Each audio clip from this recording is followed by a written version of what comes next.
요즘 시장을 보면 정말 혼란스럽다 이렇게 느끼는 분들 많으실 거예요. 어떤 분야는 정말 끝도 없이 오르는데 또 다른 분야는 계속 가라앉고 있잖아요.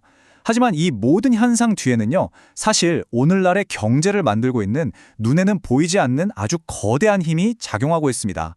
오늘 이 시간에는 바로 그 숨겨진 동력이 대체 뭔지 한번 파헤쳐 보겠습니다. 자, 이게 바로 오늘의 핵심 질문이라고 할 수 있겠죠. 왜 경제의 한쪽은 마치 하늘을 나는 것처럼 보이고 다른 한쪽은 이렇게 힘겹게 고군분투하고 있을까요? 이 현상은요, 절대 단순한 우연이 아닙니다. 오히려 지금 돈이 어디로 흐르고 있는지를 알려주는 아주 중요한 단서가 되거든요. 지금 보시는 것처럼 이른바 K치아형 양극화가 정말 뚜렷하게 나타나고 있죠. IT나 소비재 같은 분야는 좀 주춤하는 반면에 산업재나 필수 소비재, 유틸리티 같은 분야는 꽤 잘 버텨주고 있어요. 이게 뭘 의미하냐면요. 돈이 금융시장에서 실물경제 쪽으로 아주 조금씩 이동하고 있다는 신호로 볼 수 있다는 겁니다. 그리고 바로 이 흐름의 변화가 우리가 오늘 파헤쳐볼 이야기의 시작점입니다. 자, 그럼 본격적으로 핵심 개념으로 한번 들어가 보죠.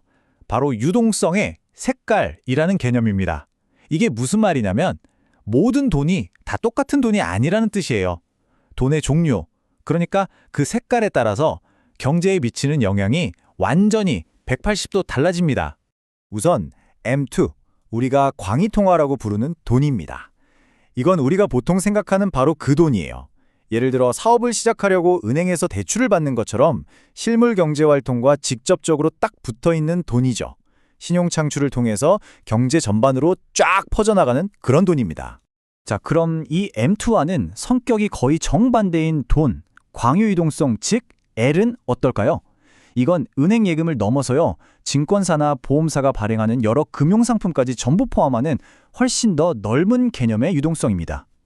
여기서 핵심은 뭐냐면 이 돈은 실물 경제로 흘러가기보다는 금융 시스템 안에서 계속 맴돌면서 주식이나 채권 같은 자산 가격을 밀어 올리는 데 주로 쓰인다는 점이에요. 네, 맞습니다. 바로 이거예요. 이게 핵심입니다. 돈이 실물 경제를 위한 대출, 즉 M2에서 나왔느냐, 아니면 금융시장을 맴도는 자산 L에서 나왔느냐에 따라서 그 결과가 완전히 달라진다는 것. 이 차이를 정확히 이해하는 게 지금 시장의 수수께끼를 푸는 열쇠가 되는 겁니다. 그러니까 이 두 종류의 돈을 어떻게 사용하느냐에 따라서 한 나라 경제의 미래가 완전히 달라질 수 있다는 얘기죠. 현재 바이든 행정부와 또 다음을 노리는 트럼프의 잠재적인 전략이 어떻게 다른지 한번 비교해서 들여다보겠습니다. 이 표를 보시면 두 전략의 차이가 아주 명확하게 보이죠.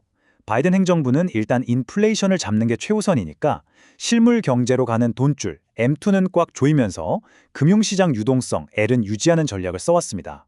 반면에 트럼프는 좀 다르죠. 인플레이션 위험을 어느 정도 감수하더라도 실물 경제 성장을 위해서 돈줄, 즉 M2를 푸는 걸 더 중요하게 생각할 가능성이 아주 높습니다. 현재 접근법이 어떻게 작동하는지 조금만 더 자세히 볼게요. 정부가 단기 국채를 엄청나게 발행하면요, 이 국채가 금융시장에서 담보로 쓰이면서 금융 유동성 L은 풍부해집니다. 하지만 동시에 은행 대출 규제를 통해서 신용 창출, 즉 M2는 억제했죠.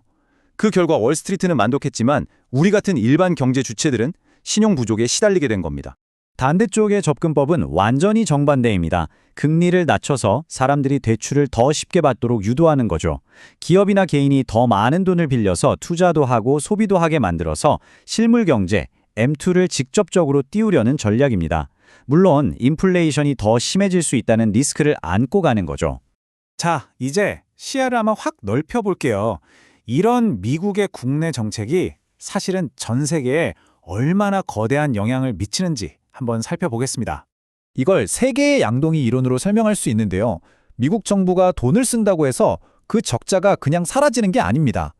마치 물이 넘치는 것처럼요. 첫 번째 양동이인 정부에서 돈이 나와서 미국 민간 부문이라는 두 번째 양동이를 채우고 결국에는 해외 국가라는 세 번째 양동이까지 차례로 채우게 되는 거죠. 결국 미국의 적자는 전 세계 시스템에 달러를 쏟아붓는 것과 똑같은 효과를 냅니다. 자, 여기서 이제 점들이 하나로 연결됩니다. 이렇게 풀린 달러가 전 세계에 골고루 퍼지는 게 아니에요. 미국이 전략적으로 키우는 산업, 특히 반도체처럼 아주 핵심적인 산업의 기반이 되는 특정 국가들로 돈이 집중적으로 흘러들어갑니다. 바로 한국과 대만 같은 나라들이죠. 이게 바로 이들 국가의 시장이 최근 강세를 보이는 아주 중요한 이유 중 하나입니다. 이제 이번 분석에서 어쩌면 가장 중요한 부분으로 넘어가 보겠습니다. 우리가 지금까지 알고 있던 인플레이션에 대한 상식을 완전히 뒤집는 이야기가 될 겁니다. 우리는 보통 인플레이션이 오면 모두가 힘들어지는 거다 이렇게 배우잖아요. 근데 정말 그럴까요? 지금 이 문장처럼 인플레이션은 사실 체계적으로 승자와 패자를 만들어내는 아주 편향된 메커니즘에 가깝습니다. 이 차등적 마크업이라는 개념이 그 현상을 아주 잘 보여주는데요. 마크업은 쉽게 말해 매출에서 이윤이 차지하는 비중입니다. 인플레이션 시기에는 최상위 독점 기업들이 평균적인 기업들보다 훨씬 더 큰 폭으로 이윤 비중을 늘릴 수가 있어요. 그러니까 격차가 그야말로 폭발적으로 벌어지는 거죠. 아니, 왜 이런 일이 벌어질까요? 간단합니다. 시장 지배력이 있는 대기업들은 원가가 오르면 그 오른 만큼, 아니 심지어 그 이상을 가격에 반영해서 이윤을 극대화할 수 있습니다. 하지만 중소기업이나 자영업자들은 가격을 올리면 손님이 뚝 끊길까 봐 그렇게 못하죠. 결국 개인과 중소기업은 구매력도 떨어지고 이윤도 깎이는 이중고를 겪게 되는 겁니다. 이 타임라인은 수십 년에 걸쳐서 나타난 그 결과를 보여주고 있습니다. 1970년대 인플레이션 이후에 기업 이윤은 계속해서 치솟았지만 일반 사람들의 실제 소득은 제자리 걸음이거나 오히려 줄어들었어요. 특히 1990년대에 미국 GDP가 35%나 성장하는 동안 개인의 실제 소득은 오히려 5%나 줄었다는 사실은 정말 충격적이지 않나요? 이 추세가 쌓이고 쌓여서 오늘날의 극심한 양극화를 만든 겁니다.